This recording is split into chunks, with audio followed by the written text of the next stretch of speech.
하지 않을 테니까 다른 거 이렇게 생각하고 이렇게 해주시길 바랍니다. 우리에게 주신 하나님의 말씀 보겠습니다. 마태복음 10장 40절에서 42절 말씀입니다. 3절밖에 되지 않아요. 마태복음 10장 40절에서 42절. 3절밖에 되지 않으니까 우리 한 목소리로 같이 읽도록 하겠습니다. 우리 다 같이 큰 목소리로 읽습니다.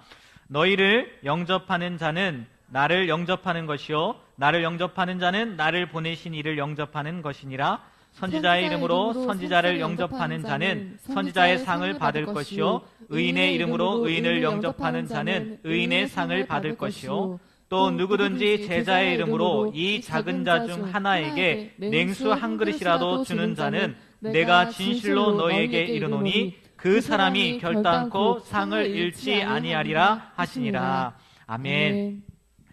이번에 다시 한번 읽겠는데 여러분은 눈으로 따라오시고요. 우리 하리가 다시 한번 40절에서 42절 말씀 다시 읽어주도록 하겠습니다. 여러분은 눈으로 따라오시면 될 것 같아요. 다시 한번 잘 한번 들어보시기 바랍니다. 읽어주세요. 너희를 영접하는 자는 나를 영접하는 것이요 나를 영접하는 자는 나를 보내신 이를 영접하는 것이니라.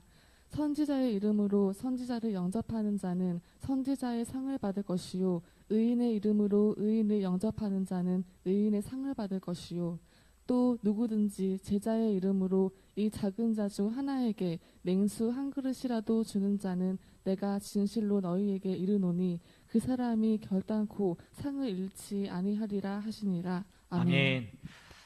네, 2번 읽었습니다. 짧아서 2번 읽은 건데요. 여러분 오늘 함께 읽은 말씀 3절밖에 되지 않아요. 그죠? 3절밖에 되지 않아요. 10장의 마지막 절이죠. 예수님께서 12제자를 부르시고 그들을 10장이 쭉 그렇게 나오는 거거든요. 그들을 세상으로 보내시면서 너희들이 무슨 사역을 해야 되고 또 제자의 삶, 제자로 불렀는데 제자가 어떠한 삶을 살아야 되는지 그런 것들을 쭉 설명해 주시다가 마지막으로 마무리하시면서 오늘 말씀을 하신 거예요.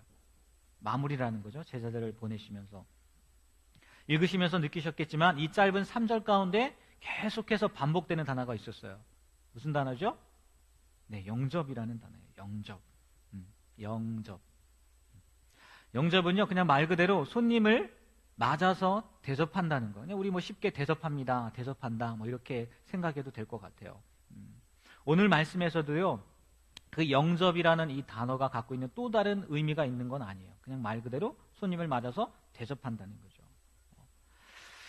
다시 한번 우리가 이 말씀을 설명해 본다면요, 이렇게 표현할 수 있을 것 같아요. 똑같은 반복이지만 40절 말씀에 제자들을 영접하는 사람은 예수님을 영접하는 것이고 예수님을 영접하는 사람은 하나님을 영접하는 거다라고 이야기합니다. 그러니까 제자들을 우리가 대접을 한다면 이제 제자들을 보내지 않습니까, 예수님이? 그런데 그 제자들을 대접을 하면 그 제자들을 대접하는 게 누구를 대접하는 것과 같다고요? 예수님을 대접하는 것과 같다는 거예요. 그러니까 제자 이퀄 예수님이라는 그런 의미도 되는 거죠. 또 예수님을 대접하는 것, 예수님을 우리가 대접하면 예수님을 대접하는 게 누구를 대접하는 거다고요? 하나님을 대접하는 것과 마찬가지라는 거죠. 예수님 이퀄 하나님이라는 거예요. 그런데요, 이 대접에서 끝나지 않고 영접하는 것에서 끝나지 않고 이어서 계속 41절에서 이어서 이야기하는 것이 뭐냐면 선지자의 이름으로 선지자를 영접하는 사람은 선지자의 상을 받는다는 거예요. 상을 준다는 거예요. 그리고 의인의 이름으로 의인을 영접하는 사람은 의인의 상을 받는다고 추가적으로 말씀해 주신다는 거죠. 그러니까 영접, 곧 그 사람들을 대접하는 것으로 끝나지 않고 예수님께서 말씀하신 게 그거예요. 너희들이 그들을 대접했다. 그러면 그거를 대접하는 것으로 끝나지 않고 그 이후에 뭐도 있다는 거예요? 보상도 있다는 거예요. 그들이 받는 상을 너희들이 동일하게 받는다는 거예요. 놀라운 건 내가 선지자도 아니고요, 내가 의인도 아니고 심지어 제자도 아닌데 그들을 대접했다. 그러면 그들과 똑같은 상을 주신다는 거예요. 괜찮지 않습니까? 제자의 이름으로 이 작은 자 중에 하나에게 냉수 한 그릇, 정말 쬐끔일 거 아니에요. 냉수 한 그릇이라도 주는 사람은 진실로, 예수님께서 진실로라고 표현을 합니다. 진실로 말하는데 그 사람이 결단코 상을 잃지 않는다는 거예요. 우리말 성경으로 좀 더 쉽게 설명하면 이렇게 이렇게 이야기할 수 있습니다. 내가 진실로 너희에게 말한다. 누구든지 내 제자라는 이유로, 내 제자라는 이유로 이 작은 사람들 중에 하나에게 냉수 한 그릇이라도 주는 사람은 반드시 그 상을 놓치지 않을 거라는 거예요. 나에게 다가오는 사람이, 내가 만나는 사람이 예수님의 제자라고 했을 때 그를 예수님의 제자로 인정하고, 아, 그러세요? 예수님의 제자세요? 라고 인정을 하고 냉수 한 그릇이라도 주는 사람은 반드시 그 상을 받는다는 거예요. 아마 적당한 예는 아니지만 그래도 이 말씀을 드리고 싶더라고요. 무슨 예냐? 저입니다. 저의 가정사예요. 저도 오래전에, 아주 오래전에 돌아가신 할머니를 통해서 들은 얘기라 이게 확인할 방법은 없는데, 할머니께서 그렇게 이야기하시더라고요. 이제 시골, 할머니, 할아버지가 살던 시골, 옛날 집이죠. 완전 옛날 집인데, 그 오래전에, 제가 태어나기도 전에, 이제 저희 부모님이 어렸을 때였겠죠. 그 전에, 그때, 이제 집이 있으면, 옛날 시골집은 그렇지 않습니까? 안방이 있으면 손님들을 모시는 사랑방이 있잖아요. 근데, 그 사랑방에 예수 믿는 사람이 아니죠. 전도사님, 신학을 한 전도사님이 개척을 했다는 거예요. 우리 교회. 그러니까 우리 교회가 아니죠. 우리 그 시골집의 사랑방에 개척을 했다는 거예요. 요즘 말로 가정교회를 시작하신 거죠. 그 당시 그렇게 사랑방을 내주고 가정교회를 할 수 있게 한 것이 쉬웠는지 어려웠는지 잘 모르겠어요. 그것까지는 말씀을 안 해주셔서. 또 월세를 많이 받았는지 적게 받았는지 그거는 모르겠는데, 우리 할아버지의 집 사랑방에서 그 전도사님을 받아들이고 개척하게 하시고 그렇게 시작되었다는 거예요. 제자의 이름으로 냉수한 것을 내어준 게 아니라 뭘 내줬어요? 사랑방을 내주신 거죠. 뭐 돈을 받았긴 했겠죠. 공짜로 내주시진 않았을 것 같아요. 그래서 제가 목사가 되지 않았나. 네. 그러니까 냉수한 그릇이 아니라 사랑방을 내줘서 제가 목사가 되지 않았나. 그냥 그런 상상을 한번 해보게 되었어요. 무슨 얘기냐? 여러분이 저를 그렇게 대접해 주시면 여러분의 자녀들 중에 한 명도 목사가 될 수 있다. 네, 그러면 대접하지 않겠죠. 그죠? 대접하지 않겠죠. 네, 그럴 줄 알았어요. 그럴 줄 알았어요. 왜 이런지 모르겠어요. 좋다니까요. 괜찮아요. 네, 대접하십시오. 그냥 우스갯소리지만 정말 예수님이 말씀하신 건 그거거든요. 제자의 이름으로 다가올 때 냉수 한 그릇이라도 대접하면 하나님이 그것을 틀림없이 기억을 해주신다는 거예요. 기억할 뿐만이 아니라 그 사람에 맞는 상을 동일하게 주어 주신다는 거예요. 그런데요, 이 말씀, 마태복음 10장이 제자들을 보내시면서 하신 말씀이잖아요. 근데 좀 제가 생각할 땐 마무리가 좀 이상하더라고요. 제 가정사가 때문에 이상해진 게 아니라, 좀 보세요. 지금까지 제자의 삶에 대해서 쭉 이야기했어요. 그런데 그 마지막을 영접하는 사람으로 이렇게 마무리를 하셨다는 거예요. 아니, 모두 다 제자가 되고 그런 삶을 살아야 된다고 말씀하셨다면 끝까지 우리 지난주 말씀처럼 자기 목숨을 얻는 자는, 제자란 어떤 사람이냐? 자기 목숨을 얻는 자는 잃을 거고 나를 위하여 자기 목숨을 잃는 자는 얻는다. 이게 바로 제자의 삶이다. 너희들이 이런 삶을 살아야 된다. 그래야 되지 않겠느냐? 하고 딱 마무리하면 좋겠는데, 예수님께서 그걸로 마무리하지 않고 너희들을 영접하는 사람들에게는 이런 상이 있을 거야 라고 이야기를 했다는 거죠. 제자의 삶은 이런 것이다 라고 끝을 내지 않고 계속해서 이야기했으면서 제자를 영접하는 사람과 그들이 받을 상은 또 이렇다 라고 마무리를 지었다는 거예요.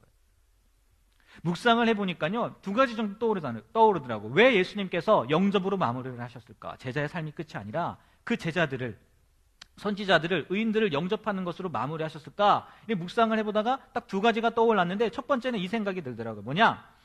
예수님께서 우리가 다 제자가 될 수 없다는 것을 아셨기에 빠져나갈 구멍, 여지라고 해야 되나요? 다 제자 못 되잖아. 다 못 될 줄 알아. 그러니까 그들을 영접하기라도 해봐. 이렇게 빠져나갈 그런 여지를 만들어 놓지 않으셨나? 그런 생각이 들더라고요. 마태복음 28장 19절에서 20절에 분명히 예수님께서 이렇게 말씀하셨거든요. 그러므로 너희는 가서 모든 민족을 제자로 삼아 아버지와 아들과 성령의 이름으로 세례를 베풀고 내가 너희에게 분부한 모든 것을 가르쳐 지키게 해라. 볼지어다 내가 세상 끝날까지 너희와 항상 함께 있으리라 하시니라. 예수님께서 분명히 모든 민족으로 제자를 삼아라고 말씀을 본인이 그렇게 하셨어요. 마지막에. 그럼에도 불구하고 이렇게 본인이 이야기하셨지만 우리를 아신 거죠. 오늘 찬양했던 것처럼 우리의 중심을 다 아신다는 거죠. 다 제자가 못 될 거라는 거, 쉽지 않다는 거 아셨다는 거예요. 그래서 마태복음 10장에서 말씀하는 그 제자의 삶을 살 수 있는 사람이 다 있지 않을 것 같으니까 대책으로 야, 그렇게 살지 못하더라도 그 제자처럼 살지 못하더라도 그들을 섬기면 돼. 그들을 영접하면 돼. 그들을 대접하면 돼. 그게 곧 제자의 삶과 같은 거야. 그들을 대접하는 삶이 제자의 삶과 같은 거야. 이렇게 빠져나갈 구멍, 아니면 숨 쉴 여유를 주신 것이지 않을까, 그런 생각이 들더라고요. 첫 번째는 그거예요. 두 번째는 이런 생각이 들더라고요. 뭐냐? 지금 예수님께서 제자들을 보내시는 과정이지 않습니까?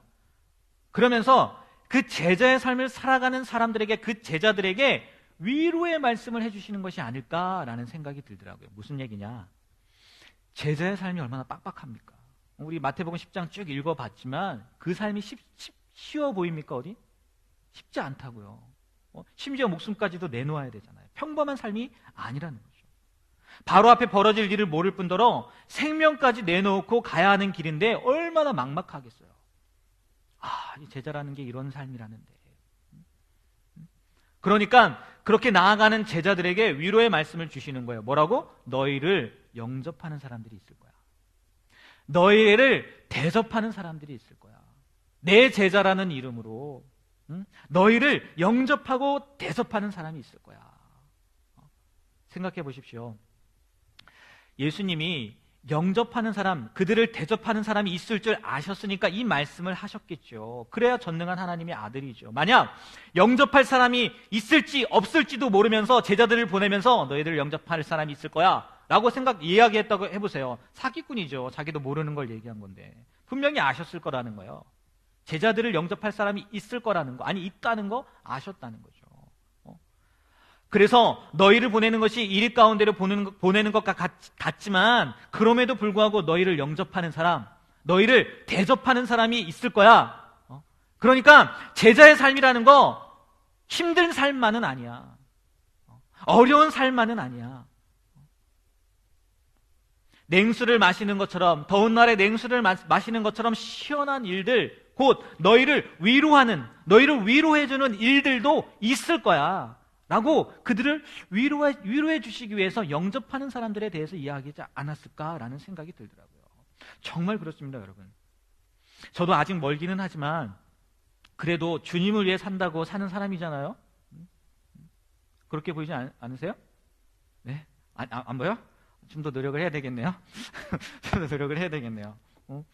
그렇지 않다면 정말 정신을 차려야 되겠지만 이 삶이요, 쉽지만은 않아요. 저의 삶이 목사의 삶이 쉽지만은 않아요. 물론 다른 분들의 삶, 여러분들의 삶이 결코 쉽다고 이야기하는 건 아닙니다. 근데 조금 평범하지 않은 건 사실이잖아요. 여러분들이 볼 때 우리의 삶이 평범하지 않은 건 사실이잖아요.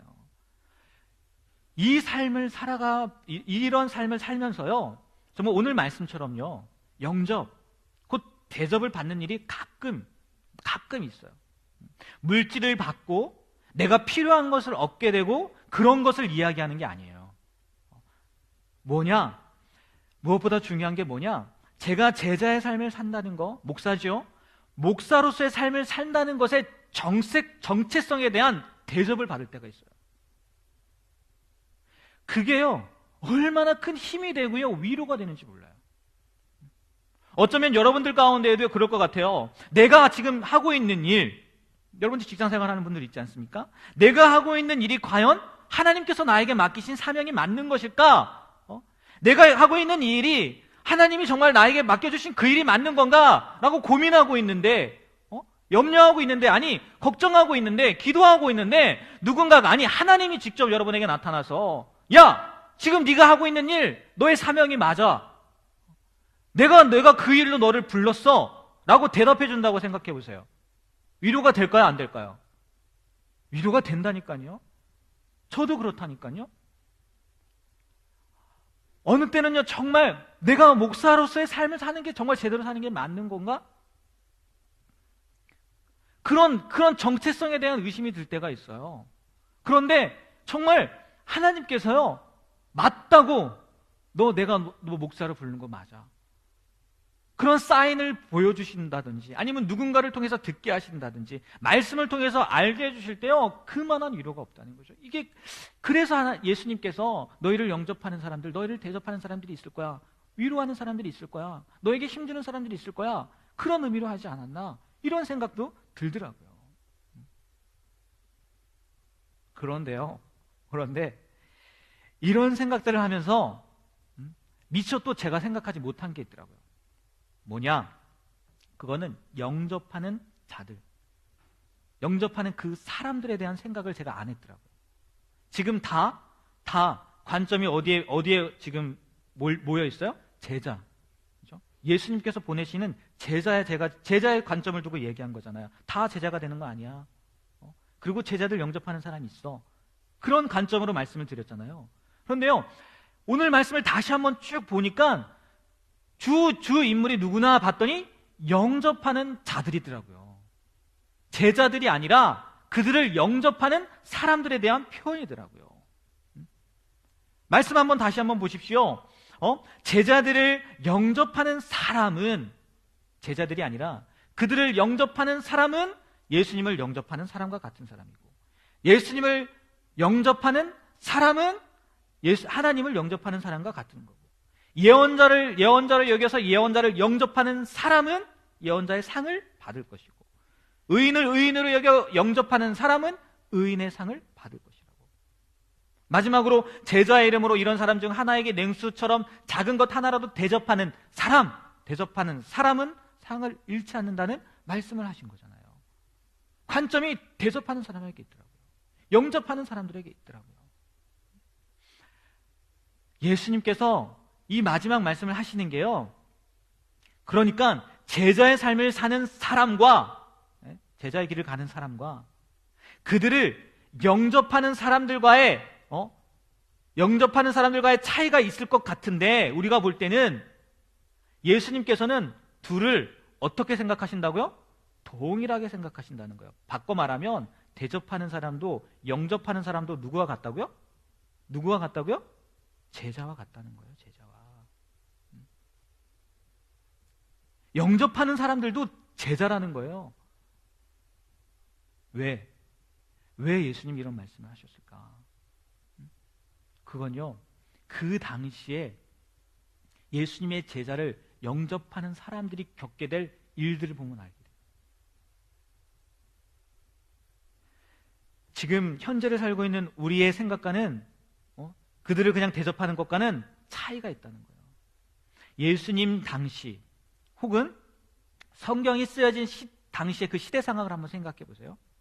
그때는 사회와 문화, 가치관, 때론 그 당시의 통치 체계에 대한 도전을 어떻게 봤을까요? 그냥 대수롭지 않게 여겼을까요? 대통령 욕을 한다면, 그 당시에 왕을 욕한다면 어떻게 되었을까요? 죽이겠죠. 그 당시에 문화가 그랬다는 거예요. 가치관이 그랬다는 거예요. 통치 체계에 대한 반역조차도 그냥 내버려두는 그런 시대가 아니었다는 거예요. 그런 와중에 혜성처럼 한 청년이 등장합니다. 출신 성분을 봤더니, 출신 성분이라고 하면 안 되겠죠? 출신 신분을 봤더니 목수의 아들이에요. 목수의 아들이야.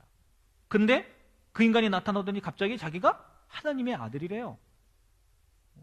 그리고 그냥 혼자 이야기하는 걸, 미친 사람처럼 혼자 이야기하는 것으로 끝나면 좋겠는데, 끝나요? 안 끝나요? 안 끝나요. 그를 따르는 사람들이 생겨나요.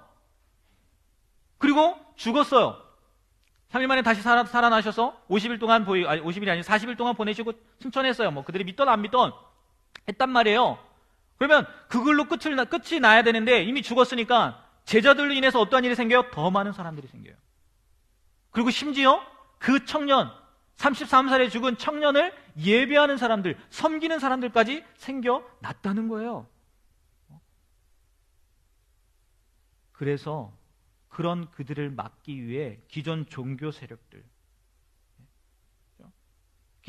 세력들과 통치 세력들이 그들을 막기 시작하는 거죠. 결국 예수님의 12제자 어떻게 됩니까? 요한을 빼고 다 순교해요. 죽임을 당해요. 그리고 그 이후에도 예수를 믿고 따른다는 이유로 수많은 박해와 고난을 받게 된다는 거죠. 그만큼 싫어했고 어떻게든지 막으려 했고 없애려고 한 무리가 바로 예수님의 제자들이었고 그들의 전도를 받고 믿게 된 공동체였다는 거예요. 그런데 그들을 영접한다. 무슨 의미겠습니까? 그들에게 대접을 한다. 무슨 의미겠어요?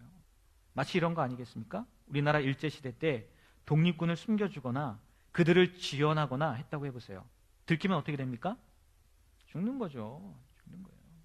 제가 말씀을 준비하면서 이 일제시대 그 적당한 예화가 없을까 찾아보는 중에 정말요, 뭐라 표현할 수 없는 그런 그림과 사진들을 보게 되었어요. 독립을 한다는 이유로. 우리나라의 독립을 주장한다는 이유로, 외친다는 이유로 그들을 얼마나 잔인하게 죽이고 끔찍한 일들을 벌였는지 차마 말로 표현한 사진들도 있더라고요. 사람이 어떻게 이렇게 잔인한 일을 할 수 있을까? 사람의 탈을 쓰고 어떻게 이런 일을 벌일 수 있을까? 우리 흔히 그러잖아요. 영화 같은 거 보면 막 끔찍한 장면을 보면 막 사람들이 토하는 막 그런 거 나오잖아요. 정말 그 정도더라고요. 그 정도. 자신들의 이익을 위해서 끔찍한 일들을 벌였다는 거예요. 같은 사람에게. 독립군만 그랬겠냐는 거예요. 그 일본 사람들이 독립군만 그랬겠냐는 거예요. 아니죠. 그들을 숨겨주거나 그들을 돕는 사람도, 심지어는 뭐 죄 없는 사람들까지도, 양민까지도 뭐 이렇게 학살한 내용들도 나오긴 하더라고요. 이번 달이 6월 호국 보훈의 달이잖아요. 뭐 내일 모레 현충일도 다가오고. 일제시대뿐만이 아닐 거라는 거죠. 우리나라 자체에서도 한번 보세요. 남과 북으로 갈려서 전쟁을 하면서 얼마나 많은 사람들이 이념이 다른 거예요. 네? 똑같은 사람인데 이념이 다르다는 이유로 서로를 죽이게 되었냐는 거예요. 거기에 그들을 숨겨주는 사람들도 마찬가지고.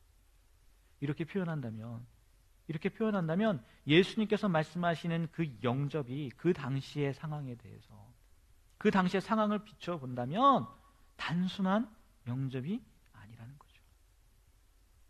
그러니까 예수님은 끝까지 제자의 삶이라는 것, 심지어 제자를 영접하는 것 자체도 쉽지 않고 그들의 생명 또한 보장되어 있지 않음을 알았기에 그들과 같은 상을 말씀해 주셨다는 거예요. 우리가 볼 때는 왜 제자들과 다른 삶을 사는 건데 그들을 영접했다고 해서 어떻게 똑같은 삶을 줍니까? 선지자의 삶을 사는 사람들이 아닌데 왜 선지자의 삶을 그들을 대접했다고 해서 선지자의 삶과 똑같은 삶을 줍니까? 이렇게 생각할 수 있겠지만 예수님은 그 이후의 삶을 알았다는 거예요. 그들의 삶이 어떨 건지, 그리고 그들을 대접하고 영접하는 사람들도 무슨 피해를 당할 건지 아셨다는 거죠. 그러니까 그들을 영접하고 대접하는 것도 결국은 뭐라고요? 제자와 똑같다는 거죠. 그러니까 마지막을 영접으로 끝낸 게 아니라 마지막도 마찬가지 뭐라고요? 제자의 삶이 이런 거라는 거. 자, 한번 생각해 보세요. 영접. 지금 이미 결론까지 다 이야기했지만 영접하려면 그 사람들 무엇을 포기해야 되는 줄 아십니까? 첫 번째, 자신의 소유를 포기해야 돼요. 그렇지 않습니까? 그냥 오세요. 끝이에요? 아니잖아요. 뭐라도 먹여줘야 될 거 아니에요. 대접해야 될 거 아니에요. 그럼 뭐가 나가요? 나의 물질이 나가겠죠. 그들의 소유를 포기하지 않습니까? 전부는 아닐지라도, 전부하면 좋겠지만 전부는 아닐지라도 자신의 집에 영접한다면 집은 아니라 그들을 대접하기 위해 내가 가지고 있는 건 내어야 된다는 거죠. 오늘 말씀에 냉수 한 그릇 나왔죠? 냉수 한 그릇. 그 한 그릇을 대접한다 할지라도요, 자기가 가지고 있는 거예요. 밖에 있는 것이라면 굳이 내가 대접할 필요가 있습니까? 갖다 지가 알아서 마시면 되는 거지. 그렇지 않습니까? 영접한다는 거요, 내 소유부터 포기해야 돼요. 제자의 삶이랑 별 다른 게 없어요. 또 한번 생각해 보세요. 영접합니다. 대접합니다. 뭘 포기해야 되는 줄 아십니까? 나만의 공간을 포기해야 돼요. 제자의 삶이 그렇지 않습니까? 내 공간도 포기해야 될 줄 알아야 된다고요. 그 상황이 어떤 상황이 되었든지 간에 예수님의 제자들을 영접하려면 내 공간을 포기해야 됐다는 거죠. 그리고 공간만 포기합니까? 내 시간도 포기해야 돼요. 내 시간도. 사람을 대접하는데 그 사람의 시간과 나의 시간이 다르겠어요? 오세요 하고 내버려 두고 나는 내일만 봅니까? 아니에요. 신경 쓰게 됩니다. 그리고 그 사람과 하다못해 밥을 같이 먹는 것도 시간을 포기하는 거지 않나요? 시간을 포기해야 된다는 거예요. 그리고요, 결론적으로 말씀드린 거였지만 아까 생명까지도 포기해야 될 일이 생길 수도 있다는 거죠. 뭐 세 번째, 지금 시간 얘기했는데 철학적으로요, 시간을 누군가에게 준다는 건 이게 생명을 주는 것과 같은 거라고 이야기를 하더라고요. 철학적으로 보면. 왜? 우리는 이 흐르는 시간 속에 살지 않습니까? 그죠? 결국은 어떻게 돼요? 죽어요. 근데 이 흐르는 시간 가운데 그 시간을 떼어서 누군가와 함께 한다고 생각해 보십시오. 어떻게 보면 뭘 같이 하는 거예요? 나의 생명을 빼서 그와 같이 하는 거기 때문에 철학적으로 시간을 내어주는 건 뭐 생명을 주는 거다, 이렇게도 이야기를 하더라고요. 그러니까 그런 의미로 보면 지금 여러분 예배하는 자리에 왔잖아요. 주님한테 생명 드리는 것과 마찬가지인 거예요. 그런 의미로 보면. 그런데 여기서 마지막에 말하는 그 생명은 그 시간적인 의미 이상인 거죠. 정말 우리의 생명인 거죠. 생명.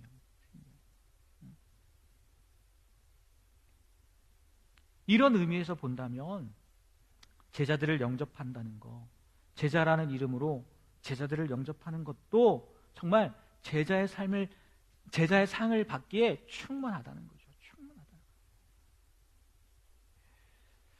여러분, 제자란 나가는 제자가 되면 좋죠. 예수님이 이렇게 파송했던 제자들처럼 우리도 그렇게 파송되어지는 그런 제자들이 되면 너무나 좋죠. 그런데 그런 제자들뿐만이 아니라 그들을 정말 제자의 이름으로 영접하는 것도, 왜? 이 네 가지가 다 들어가니까 나의 소유와 나의 공간과 나의 시간과 그리고 나의 생명까지도. 그러니까 대충 하는 대접이 아니라 정말 이런 마음을 가지고 그들을 영접한다는 것도 제자의 동일한 상을 받는다는 거예요. 여러분, 예수님을 영접하셨잖아요. 그렇죠? 결론입니다. 예수님을 영접하셨잖아요. 그러면 예수님을 위해서 여러분의 소유도, 그리고 여러분만의 공간도 예수님이 원하신다면, 나는 이 사람 만나고 싶지 않아요. 나는 그 사람과 대화하고 싶지 않아요. 그런데 예수님이 여러분에게 원하시는 거예요. 그 사람 대접해줘. 그러면 여러분만의 공간도 내어줄 줄 알아야 된다는 거죠. 시간도 당연히 마찬가지고.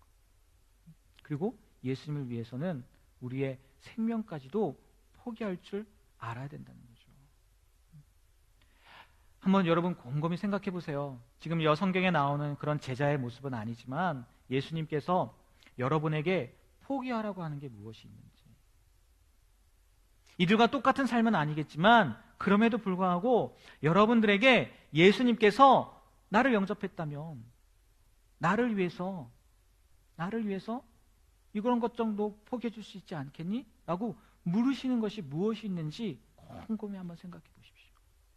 그러면 그 포기가 결국은 예수님을 영접하는 것, 대접하는 것이 되고, 그리고 예수님이 말씀하신 오늘 말씀에 이야기한 제자의 상, 선지자의 상, 의인의 상, 그런 동일한 상을 받게 된다는 거예요. 나가는 제자도 중요하지만 그리고 대접하는 제자도 중요하다는 거 기억하셨으면 좋겠어요. 그리고 예수님께서 나에게 무엇을 요구하시는지, 예수님이 자신을 어떻게 대접하길 원하시는지 한번 이따 울타리 모임 때 곰곰이 생각해 보시는 그런 시간들이 되었으면 좋겠습니다. 기도하겠습니다. 하나님, 원하기는 우리도 예수님의 제자들처럼 이 세상 가운데 나아가서 그런 제자의 삶을 사는 것입니다. 하지만 연약해서 또는 부족해서 그렇게 살지 못한다 할지라도 우리가 할 수 있는 영역, 정말 예수님을 예수님으로 대접하고 영접하고 또 제자의 이름으로 우리에게 다가오는 누군가에게 우리가 영접할 수 있는, 대접할 수 있는 그런 삶을 살게 하여 주셔서 오늘 말씀에서 약속하셨던 것처럼 제자들이 받는 상, 그리고 선지자들이, 의인들이 받는 상 동일하게 받게 되는 우리가 되게 하여 주시옵소서. 하나님, 소유를 포기하길 원하십니까? 아니면 나의 공간을 포기하길 원하십니까? 나의 시간을 포기하길 원하십니까? 그것도 아니면 나의 생명까지도 포기하길 원하십니까? 곰곰이 생각해보며 기도하면서 하나님께서, 아니 예수님께서 요구하시는 것이 무엇이든지 간에 순종할 수 있는 우리 젊은 예배에 참석한 우리 젊은이들, 우리 성도님들 될 수 있도록 하나님 함께하여 주시옵소서. 예수님의 이름으로 기도합니다.